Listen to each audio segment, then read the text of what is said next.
سب سے بہترین لوگ وہ ہیں جو کہ لوگوں کے لیے بینیفٹ والے ہیں. قال رسول اللہ صلی اللہ علیہ وسلم خیر الناس انفعهم للناس.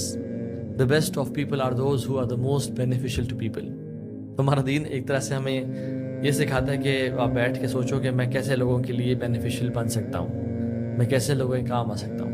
اور اللہ کے نبی نے یہ بھی فرمایا کہ the most beloved deed to Allah subhanahu wa ta'ala is to make a Muslim happy and to remove one of his troubles or to forgive his debt, اس کا قرض معاف کر دینا, اور to feed his hunger, اس کی بھوک کو دور کر دینا.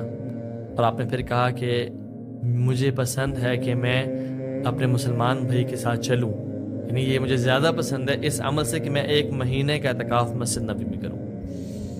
اور آپ نے کہا کہ جو اپنے غصے کو پی لے گا اللہ اس کی فالٹس پہ پردہ ڈالے گا, اور جو اپنے بھائی کی مدد کے لیے چلے گا اللہ سبحانہ وتعالیٰ اسے قدموں کو قیامت کے دن یعنی اسٹرانگ کر دیں گے, پھر وہ قدم اس کے پھسلیں گے نہیں, وہ شیک نہیں کرے گا. اللہ تعالیٰ اس کو تثبیت اسٹیڈ فاسٹنس دیں گے. اور کیا پل صراط پہ بھی اللہ تعالیٰ اس کے فوٹنگ کو فرم کریں گے when the footings of people are shaken, جب لوگ کانپ رہے ہوں گے اور وہ گر رہے ہوں گے جہنم کی آگ میں.